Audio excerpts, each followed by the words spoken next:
I had to first realize what I was doing that was giving you a negative about me, that I didn't love Perception, yeah. you or had no care about you. That for me was hard. I'm like, oh, how could that even happen?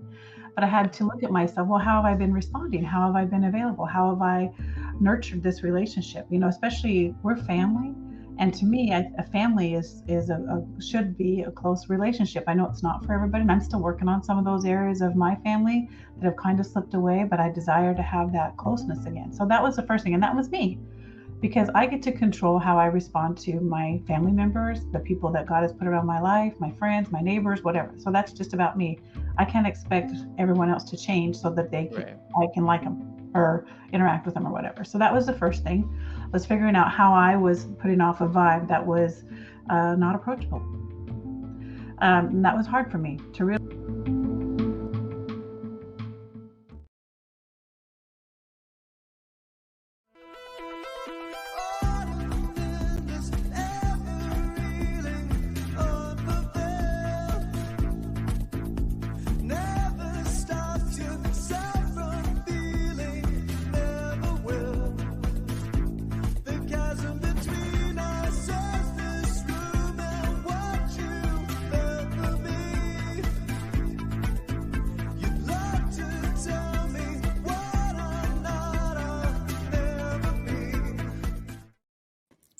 Oh my gosh. Hello. Good morning. I did it the right way this morning. Oh, that's awesome. We're still Yeah. learning. Yes. Yes. Yes. We're on the sides that we're most comfortable on this morning, right from the start. That's right. That's right. We're not like, oh, what just happened? Yeah. Well, and I was like, we didn't decide who's gonna start. So you go right ahead. You got all the blame, so you go ahead and take over. All right. Well, good morning, everyone. Thank you for joining us here at Splintered Grace Podcast. My name is Bonnie Violet. I am a trans femme, genderqueer, spiritual drag artist, and digital chaplain. And this is my lovely co-host. Hey, everybody. Whew, I'm glad I don't have a long title like that. My name is Tina Frank. I'm a mature Christian conservative woman who follows the teachings of Jesus Christ. And I am so excited to be here today. Awesome. See, that wasn't so bad. It wasn't so bad. I guess I'm kind of getting longer in my title, Like, thank goodness it's not a Yeah. question. Oh, I know, right? Yeah, I mean, and yeah, I guess I'm just complicate. I don't know. You're I not don't know. complicated. I think it's Yeah.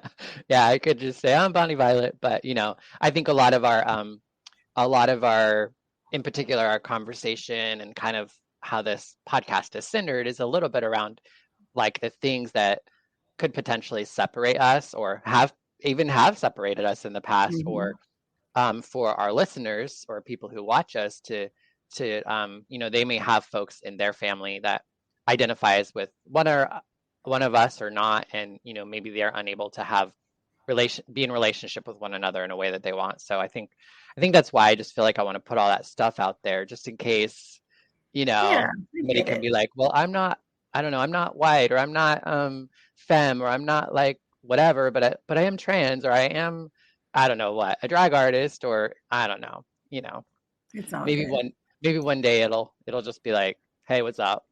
It's so funny. It's so funny. I just like, okay, I have a hard time remembering the little bit that I say. So when you talk, I'm like, Mm, oh my gosh, I'm just blown away. Just yeah. rolls right off. No Well, problem. it's like I say it all the time, so it's like, it does kind of get to where it rolls out of my mouth now. Funny. Um, and for folks who are with us, always feel free to comment if you're watching us live, or if you're watching us or listening to us afterwards, we'd always love to get comments or messages or that thing as well. Today we're gonna get political. Oh, Political. I I keep I heard know. like Olivia Newton-John's physical, but Yeah, political yeah. maybe. So And funny. and I think like political just in the sense of like I think we're gonna talk about drag and transness in general, because we both live in states. There are actually 20 states right now who have bills around transness, and many of those same states also have bills around drag. And some of those. I think some of the bills, even if they don't have, say they have a drag bill, I think also potentially impacts trans people, Mhm. because a lot of the language around that is just dressing in the opposite sex gender. You know what I mean? So it's Yeah. like just me like this right now. Somebody could say that I'm in drag, which I'm not. I'm just like, I don't know, it's Thursday morning, right? Yeah. Yeah. um, Really. Yeah. and so, but somebody could say like I'm a drag queen, and because I'm like at the coffee shop, and I don't know, there's like, families and people and just like it's general public, that potentially that could be a problem in some parts of the country. And then some are a lot more, like a little bit more specific, and so there's a lot of range as far as like what some of these bills look like. There's a little bit of like cut and paste, but Yeah. each state has kind of adapted it slightly as far as maybe where they attach it to their their laws and stuff, or and but it's all kind of like one in the same. I feel like I've talked a lot. Do you want to say No, it's all something? good. I just let you get your thoughts out there. So yeah, I have to be honest. I stopped tracking some of this stuff because things have gotten so crazy, in my opinion, in the political arena with not just this topic, but with a lot of things. Mm-hmm. We're attacking our leaders and being disrespectful and rude and trying to outshout one another, and I just am really uncomfortable with that. So until you brought it up to me, I hadn't really been paying attention. Mm-hmm. So I'm glad you brought it up so that I could pay attention, and a good lesson to learn that I should always pay attention no matter what's happening. But sometimes it's just hard to hear the reason Mm-hmm. with all the shouting. And I just Yeah. really don't like all the shouting. I love that you and I, although we may or may not agree every time, we can have a conversation about it. Because at the end of the day, I think that's what we all need to be doing, is having a conversation. Some of these specific topics that you shared, I don't think we have any business regulating with government. Mm. So I don't want someone telling me that I can't wear this pink shirt or a blue shirt or a purple shirt or a green shirt or whatever shirt. I Right. don't think we should be telling people what to wear. So I just on the baseline, I don't think that's appropriate at all. I also think, well, that's kind of stupid. How are we going to regulate that? We Right. can't even keep people from texting while they're driving. That we can't regulate. So why are we wasting time, tax dollars, trying to be the boss of people who don't need us to be the boss of them? Mm. That's just my initial thought. I'm like, why are we even messing with this? Yeah. Yeah, no, and I definitely I agree with that. And a lot of the folks, I think there are a lot of folks who say what you say, but then for whatever reason, when it comes to trans people, that kind of just goes out the window. And so I think it just touches something in people that they don't understand, and Mhm. because they don't understand, I think oftentimes when I don't understand things, I have fear, or I I I don't want to say like I make things up, but like I go on maybe what somebody else said or what I heard versus, you know what I mean? Like I can Yep. be easily influenced or um persuaded, I guess, or maybe even that fear reinforced, if you will. And so, I mean, for me, it's like, I don't get to like, because I feel I understand, like, because I too have a hard time really watching anything political, because a lot of Yeah. what we end up seeing is like the far right and the far left Right. um, playing this ugly game that nobody likes, that's Yes. I don't even that I think is so far from the reality of like who we are more wholly as a country. I think there Mhm. is a lot more diversity in thought and belief. And even when we take the Democratic or Republican label, because those are really the only two we get to choose from, you know, how Mhm. we how we each um, wear that label, if you will, and what that means to us is different for all of us. Though Right. oftentimes it's just like, oh, if you're Democrat, you're far left. If you're Republican, you're far right, and you're all crazy. I mean, and I'm just saying that fairly like No, like I get it. Yeah, because I get it creates an anxiety in me, because I do try to like listen to, because I'll listen to people like different conversations online with people who are different groups of people. Like I've been watching a little bit of like women's women sitting around talking about feminism, you know, who are Mhm. conservative and liberal, and or masculinity with men, or you know, Latinas, you know, talking about conservative liberalism in the US, or Asians or Blacks. And it's been really interesting. I was really impressed with watching young people, Mhm. like really young people. Like to me, they seem like they were like, you know, probably like in high school or something. I'm sure they were college age, but you know, to me, I was like, oh my gosh, you're like, you know, like to me, I saw myself at like 12 or Yeah. 13, and I was like, I didn't, and they just, but they were also a lot more respectful to one another. Yeah. And it wasn't about agreeing with one another, because they were very much like, I don't agree with that, this is why, or you know, and they would just listen to each other. And I thought that was like really great. And you know, and so like I often want to just turn that stuff off. Like I don't like, it puts like an anxiety in me that it just does not feel nice. I agree. That's why I stopped. It's like, oh my gosh, this Mhm. gets me so anxious. It steals my whole day from me. I have no joy. I have no peace. I keep hearing this craziness in my head. So I just had to stop. And Yeah. I need to really just find a happy medium. You know, I sometimes will listen to news outside the US, just because I Yeah. feel like an outside perspective can kind of give me a better idea of what's happening, or Yeah. at least how we're viewed. So I do that, but I was not paying attention as these Yeah. came up for. And this looks like, based on my research, that they came up at the end of last year, and now they're getting momentum to um, be voted on this year. Yeah. Well, Hmm. I learned a lot. So I'm grateful that to have that knowledge and understanding so that I can make a decision. But again, I don't think that these are things that we should even be. I Yeah. shouldn't be making a decision about what someone else is wearing. I have a hard enough time picking out my own clothes. I don't need to be Hmm. telling people how to present themselves. I don't need to be doing that. Yeah. So on that alone, my challenge, I think, is going to be is, and I think we kind of touched here, is they always add stuff. So as Mm. important that this issue is, or silly as it is, or not silly as it is, or whatever it is, all the things that they're going to all attach to it on the guise of agreement, Hmm. compromise. That's more my concern. Yeah. So why is this being brought up? Because it's ridiculous, first of all. And then what all are y'all trying to attach to it?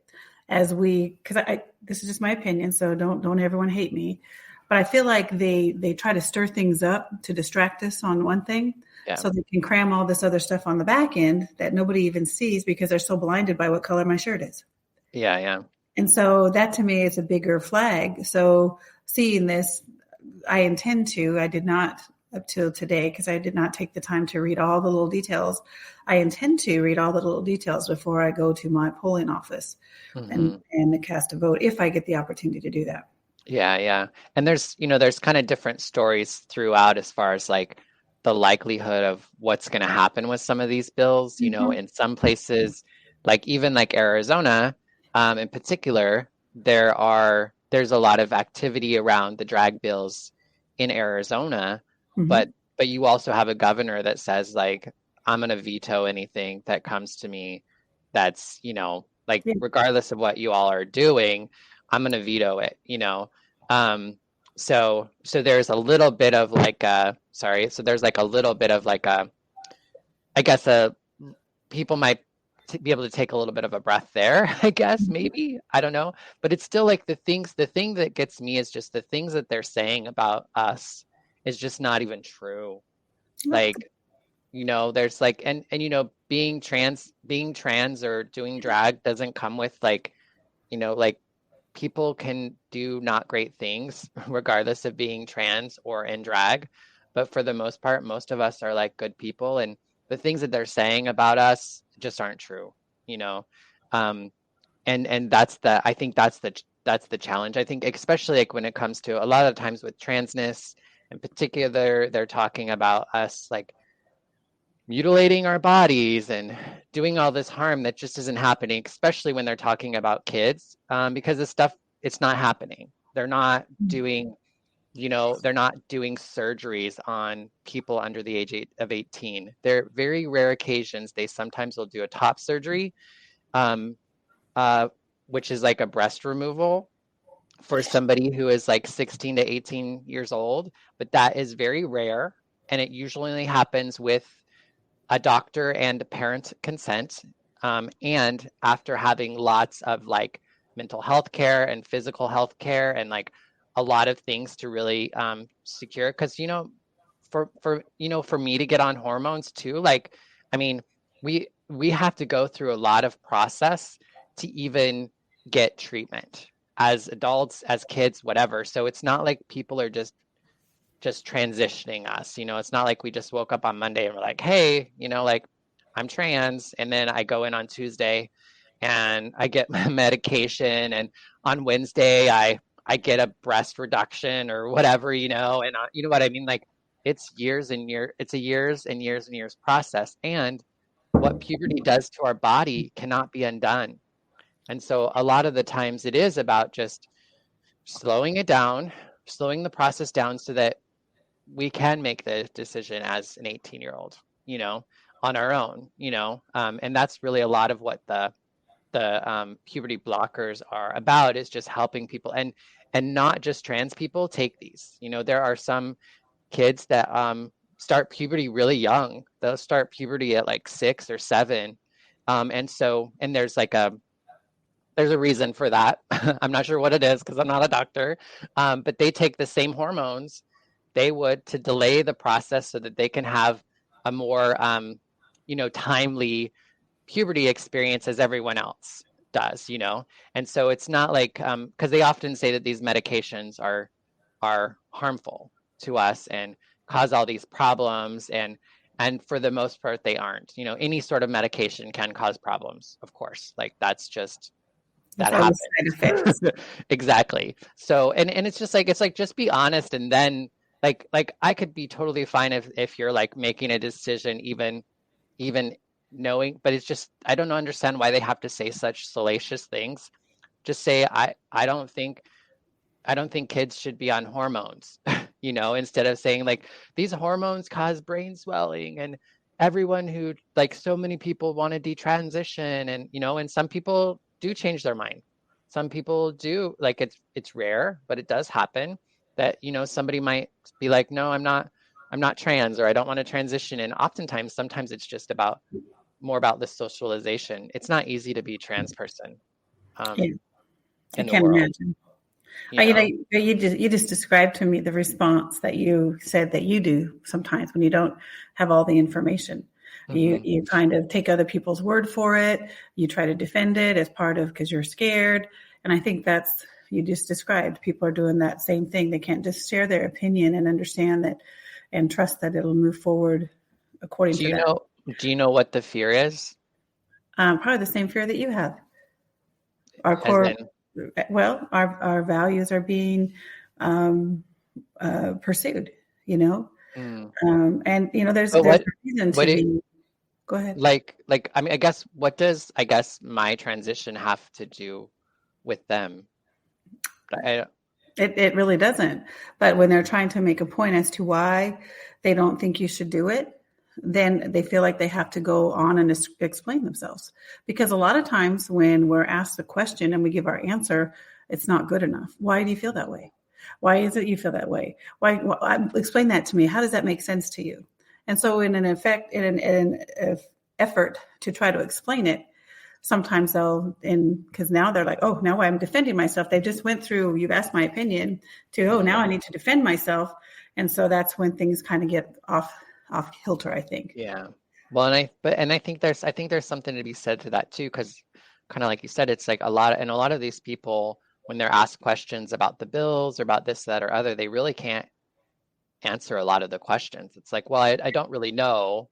Like I read this thing, like some of people have said, I read this thing on the internet, you know, like I've heard senators or representatives say that in other states in some of these conversations. And so, I mean, I think that's the thing that's tough too. It's like, do the research. If you do the research and you still feel that way, then fine. But just don't like, I just don't understand all the lies, all the and then I find it really interesting too how because in Idaho we just had a hearing on a trans bill that would make it would be 10 years and a felony for anybody who would assist anyone under the age of 18 in transition in any form or fashion, or any gender affirming care. So that would be a doctor. Even if a doctor sent a referral to somewhere else, that doctor could get 10 years in a felony and lose their license. Parents then can also as well, or guardians of that child. And then even if you were to leave the state and get medical care and then come back into the state, then the state would also potentially seek you out and, arrest you.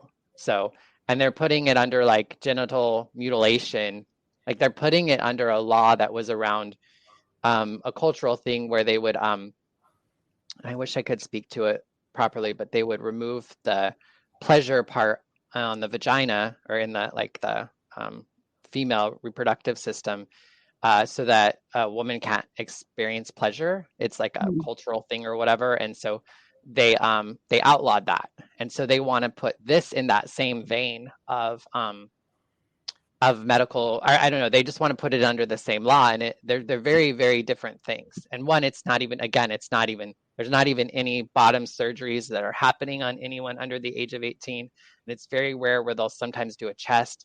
But usually at that point, the person who is going through that is dealing with like a lot of suicidal ideation, potentially self-harm. There's a lot of things going on, so that like the removal of breasts, even if it was something you regretted at some point in time, is still better than, unaliving yourself or something. And that's just the reality of a lot of young people. So it is really just about like, how can we help keep kids alive, even if it's till they're adults, so that they can make some of these decisions, because none of the decisions are really irreversible. But once puberty does things to your body, that can't be undone. Like I'm always going to have, like, especially me transitioning later in life, it's like I'm always just going to look, everyone's always just going to call me a dude first. Like, I mean, I got out of a car the other day. I'm like, I have my nails, my hair, I'm a skirt, I have breasts, like I'm doing all the things I can to try to be read as a girl. And my name is Bonnie Violet in the Uber. You know what I mean? Like everything is screaming that I am at least wanting to be seen as a femme person, right? And the Uber driver was like, "Have a good day, sir." So it's just like, and that's going to happen. And part of that happens is because there's something about me, whether it's my voice, whether it's my face structure, whether it's my chest, whether it's my whatever, I'm still being read as a man. Which, that if I could have started younger, maybe that wouldn't be the case, if that was even my goal. You know what I mean? Yeah. And for some trans people that is, and sometimes I just want to pass so that I feel like I'm in less fear of harm. You know what I mean? Sometimes it's like, I don't necessarily want to be seen as a woman, but I feel like if I'm read as a woman, I'm safer than if I'm read as a trans person.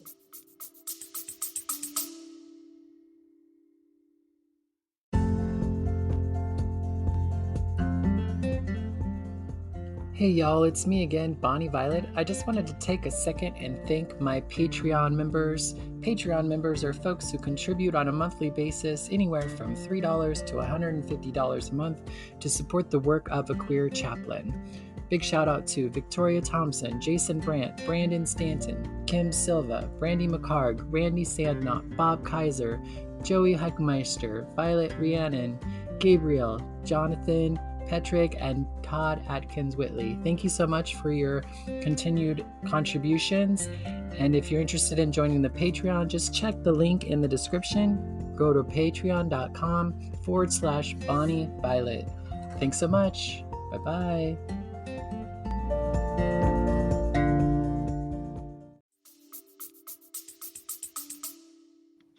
Yeah, I get it. For me, I'm processing. Okay, so are we second guessing creation?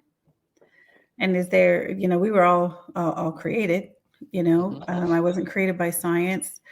I believe that I was created in an image, and in the image of God specifically.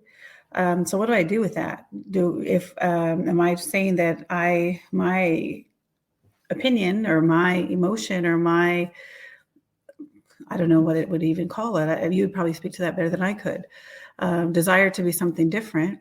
Is that a challenge against the creation, why I was created and the purpose I was created for? Do I not trust that my creation? And so, I was created this way, with all the parts, the physical parts, the mental parts, the internal parts, all the parts. So once I start altering that based on my emotions or what I think the world might expect of me, because I'm saying I'm this or that, or I like this or that, or I'm doing this or that, I just wonder, and I don't know that there's even an answer to the question, but for me, it's like, okay, are we challenging our creation? Where did you? I mean, I know where I came from. I think I know what where you came from, but are we challenging where we came from? Why was I created as a female? Why was I created as a male? What's the reason behind that? Is there a bigger reason than I can even fathom? And do I dare challenge it? And if I do challenge it, what kind of a consequence is that? What kind of a circumstance is that? How do I get the world to look at me differently? Is the world even supposed to look at me differently? Yeah, but God doesn't. The world's going to see me differently. All these things are just like running through my mind. But God doesn't call you man or woman. God calls you by your name. Like he says they created male and female. Well, the Bible says that. That's right. That's what God wrote. Was God didn't say it. But I don't. What reference do you have of what God said then? But I mean, if you were to even go back, there's anyway, like we know that like, and I believe and I know that God continues to create me. God didn't just create me and put me in my mama's belly and was done.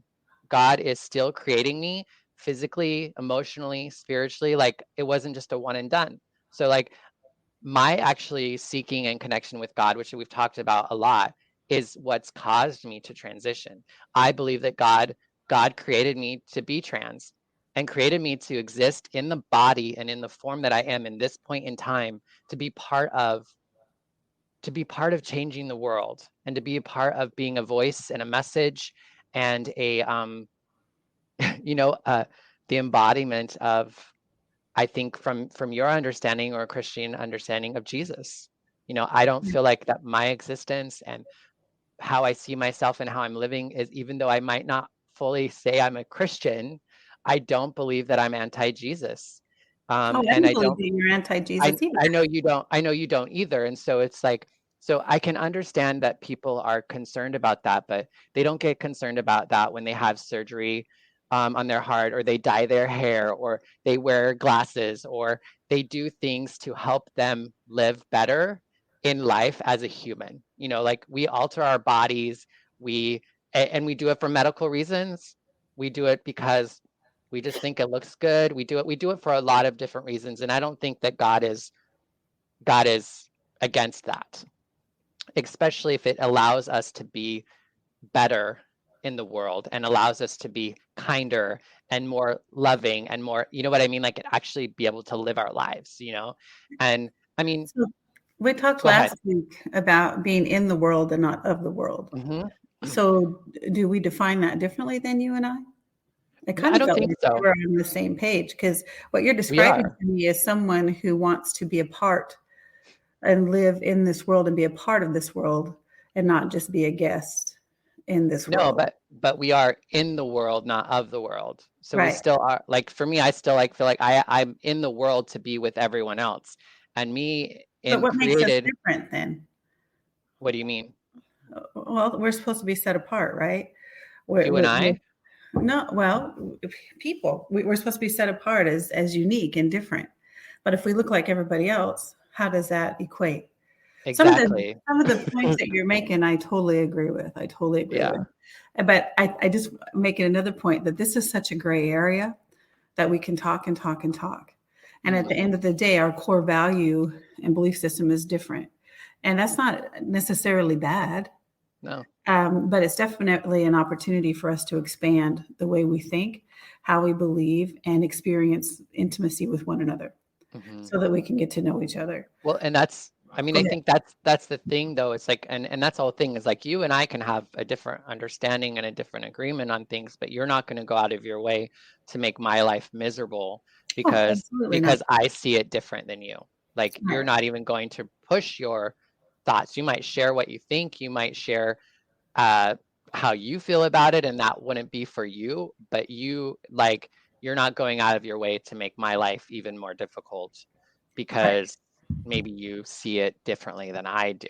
And I think that's the difference. That's what I that's the difference between I guess what's happening politically on TV Yeah. um that in comparison to what like real life stuff. And I think, it's I don't know, like I appreciate that, and also it's been difficult for us at times too because It has. it's such a personal it's a personal thing. It's like it's when somebody tells me that like I like wants to talk about my transness, like my transness is wrong, I feel like they're saying like you're doing you wrong.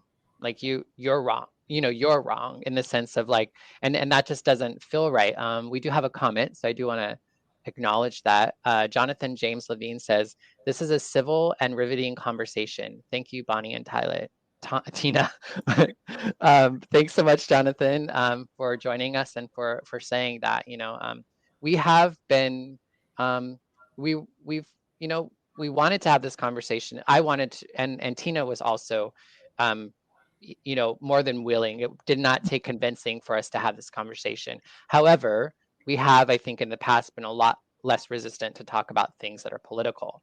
And even at that, I don't think that it's like it's political because politicians have made it political. Being trans or drag really shouldn't be a political thing. I don't think, but because people have made our existence political, then it becomes politics, and then it kind of becomes kind of messy or whatever. Yeah. Um, Well, and I'd like to then see more and more people having a conversation like you and I are. I would be willing to sit down and listen to a reasonable conversation. And, we need to just let people understand, okay, why do I believe the way I do? Why do you believe the way you do? What is our life experience in that foundation? Not out of fear, grasping at whatever we can and saying, well, you're ugly. That's not what we need to do. We need to have a conversation, put the things on the table, and trust that people have the ability to make their own choice. mm-hmm. And so I appreciate that we've come to a point where we can do that, and that we love each other, because this is what it's supposed to look like. We can love each other and not walk, talk, think, and do all the same things. Mm-hmm. And we can support one another and not walk, talk, do, and think about all the same things. Yeah. I would hope that you pray for me every day, because I pray for you every day, because I love pray as much as I pray, if I'm being honest. I don't always pray every day. I get it. But I think that's the role we have for one another. We need to live a life set apart. Now, that phrase I know means a lot of things to a lot of people, but set apart means that we're unique individuals created, I believe, by God to live a unique life. And we should not be conformed to the culture and the world that we have. And depending on your core values, depending on where you believe and what you believe, you're going to take on certain characteristics of that, but you need to continue to keep your individuality. Now, I think individuality comes from the inside. It eventually reflects on the outside. So for me, the outside isn't as much of a big deal as the inside. And I feel like some people are making the outside such a big deal that they're stealing from the inside. And I don't think that's right either. Right. Well, and for me, it's interesting because my femininity and my like the way that I exist now is something that I feel has been deep inside of me that I've had to, like, so for me, it is allowing me to express the spirit within me. It's actually allowing me to be in my body and have a relationship with my body and to honor my body, as well. Like, so if anything, it's caused me to have a better relationship with all of it on a spiritual level, physical level, emotional level. Bonnie, there's another Bonnie. Thanks for joining us, Bonnie. Bonnie said it's a good conversation, and then also had a question. And Bonnie says, why do you think the trans community has so much suicide. And it's really hard to exist as a trans person. I'm almost 44 years old, and I can barely leave my house. I can, and I, like, because I'm afraid of violence. When I was younger, I feared God. I thought I was wrong by God, like I was doing something wrong to God, or, like I was some way anti God, or anti, you know what I mean? Like I was living against what God had for me, which was a lie. And so it's like, all I do is kind of get closer to God. And so like, I'm good with God. God doesn't cause me to not want to be alive. God actually helps me feel like I want to be here, even though it feels as if there are just some people who want to hurt me or hurt people like me and have hurt people like me. And so I think it's just hard to have hope for some people. And depending upon where they're at, I have my Aunt Tina, and uh, like I have you, I don't have regular connections with most of the rest of my family. Like, so I don't, but it's really hard still, it's really hard for me um, as an adult, as somebody who's lived their life, in it so many ways. And I've had like I'm a recovered drug addict and alcoholic. I've been sexually assaulted. I've been, like I have a history and I would say that this last year transitioning has been the hardest the hardest year of my life. So there's something more to it. And so I don't know why each individual person does. And if you look at it, suicide in general and unaliving yourself is a pretty it happens a lot more than it needs to, and I think that happens for a lot of different reasons. But I think ultimately I think there's mental health stuff. I don't understand. I did try to unalive myself when I was 10. But like I haven't had that experience since then, except for when I first got sober, that I thought about like I just don't think I can live anymore. Um so I don't know. I don't know exactly why, but I can say that it's really hard to be in the world as a trans person. Roxanne, your sister, my aunt, says, I believe God created your mom to have you, or you wouldn't exist. And I love you, and I would be empty without you. If you weren't here, you would change the future.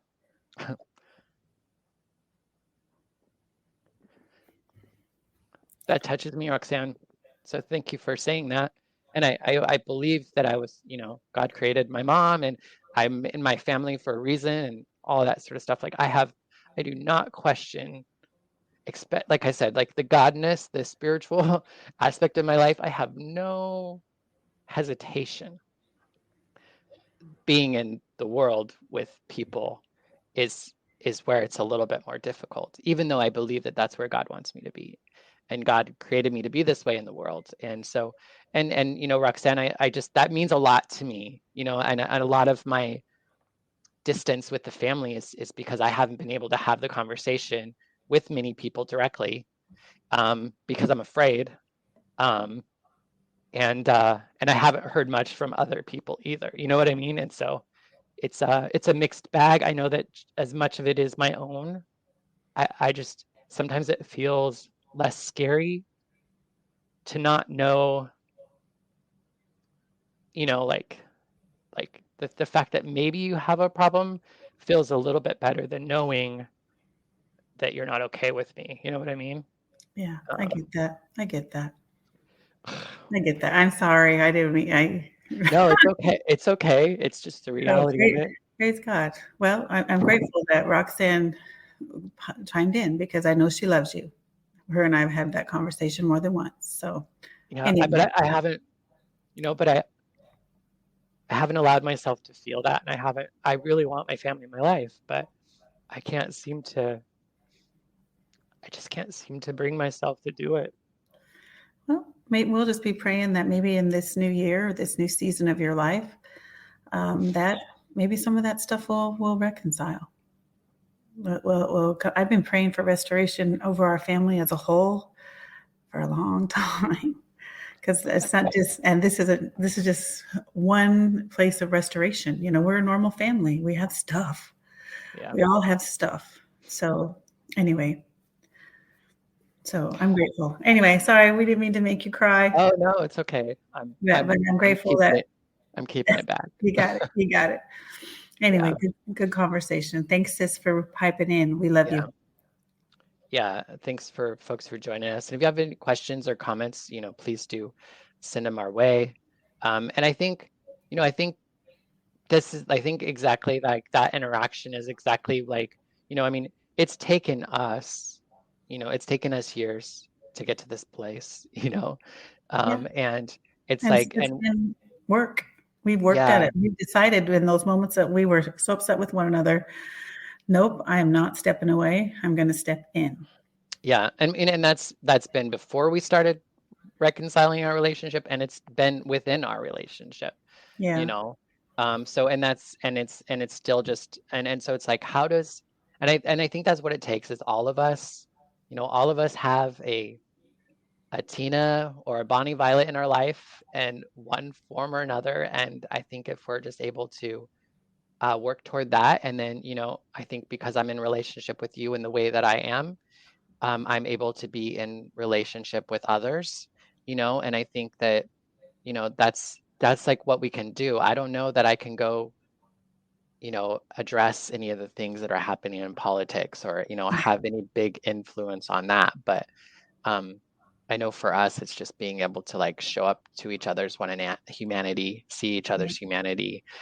Not Luke talks about this idea that we don't want, it's not an issue about understanding us, it's really an issue about compassion, like, and really, like, you don't need to understand me to have compassion for me. I heard a good quote as you say that. It just came up in my spirit, and it said, "How dare I think that I could have a negative thought about any of God's creation?" And that speaks to me as a Christian, a woman of faith who says that I love the Lord. And if I believe all the things that I've shared that I believe about being created, who am I to have an opinion about what God created? And so I try really hard not to have a negative opinion about what God created in any capacity. It keeps me humble, it keeps me praying, and it keeps me in tune with what's real and what's my opinion. Because I think sometimes we forget about what's real or what's true, and we let our opinions form us into people we can't even recognize, into people that can't show compassion, into people who can't be lovely, who can't express love or even receive love. And I think we need to be real cautious of that. So, yeah. Well, and I think one thing I do want to say is we are running out of time, and I'm already late. I'm already late for work, but that's okay. But I mean, we're still good on our time. We have 4 minutes of what we plan to. But I do think that it's important to say, it's like, okay, we can have this conversation, and yet there's still these things happening politically. And I think there is an element of that we do have to find a way to combat that, I think, and maybe that is going and voting. I know for me, like, I'm putting together testimonies with lawyers and stuff for the different bills that are happening in Idaho, and I'm coordinating a Idaho Drag is Divine conversation so that people can meet drag queens and drag kings and other drag artists and really come to see us as more than just like however way they see us, or let us tell you who we are, rather than you getting who we are from everyone else. We do have a few comments that are coming up. I haven't read through them, but I'm just going to read them out loud so you'll hear them as I read them. Amber Rutan says, "I believe as Christ followers, we called to love others as Jesus loved us, no exceptions. I'm a fellow addict in recovery. Hello, and know too well the trauma and abuse. I love Splintered Grace and have watched this conversation, and I love you both for representing God and having this be an example for others." Thank you, Bonnie and Tina. Thank you so much for joining us, Amber, and taking the time to say that. And it's great to see another person in recovery. It's great to know that we're not alone in all of that. And then Tina, do you want to read this one? Yeah. Again, I haven't read it, but Vicki Griffin Berglund. Hi, Vicki. We see a host of destructive bills that we work to ensure never gain traction. Now that the legislature and the executive branch are split ideologically, tensions are high and efforts are emboldened. The list of bills some lawmakers hope to get to Governor Hobbs' desk paints a stark picture of where they want to take Arizona. With the very slim majority of pro-family lawmakers in both chambers, Governor Hobbs will likely not have an opportunity to put her signature on these bills. But there are, and I don't know if there's more there. I feel like there might be more, but it hasn't come across. Okay. So I apologize if I can't finish your post, Vicki, but I appreciate you chiming in, and I encourage you guys to go out and read Vicki's post because I'm sure it's got a lot of meat in there for us to consider. Yes, and it might just be delayed. So if you're listening, you can watch. The link to the YouTube video is in there, so you can also check out what was written. If it comes up during the credits, I will put it up on the screen. And it's via Facebook if folks want to look on Facebook as far as the comments go. So yeah, thank you so much. I loved the engagement today. I think that just really shows that I think that we're talking about something that matters. And I know for me, it means a lot being able to have this conversation with you today. Something that we wouldn't have been, I don't think I would have been able to have with you even just a few months ago. So I'm really grateful that we're pushing ourselves to have these conversations. And right now it just seems like it has to, you know what I mean? And Vicki says, Facebook is banning a lot of my posts. Okay, well, hopefully they don't ban this one. Well, real quick before we sign off, because I know we're running out of time, I encourage you guys to take a look at these bills. I'm not going to tell you how to vote because I want you to vote your conscience. I want you to vote your core values, but I want you to understand what these bills mean.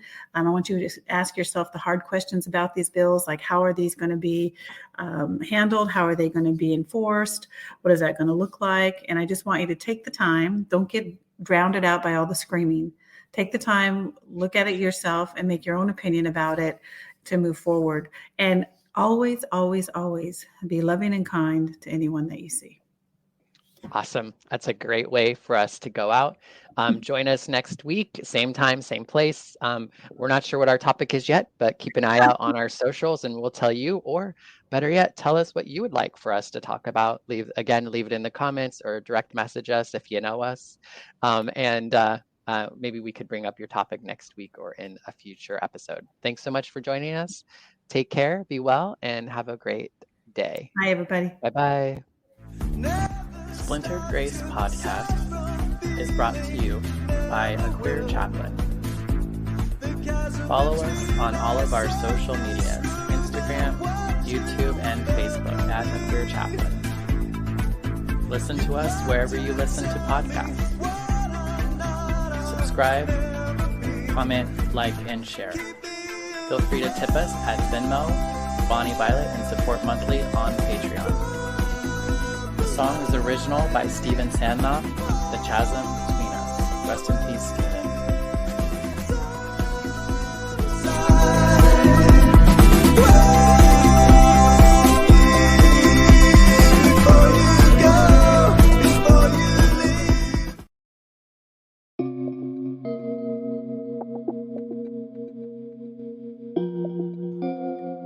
Hey, how's it going? Bonnie Violet here. I'm a trans femme, genderqueer, spiritual drag artist, and digital chaplain. And in case you didn't know, I could really use your support.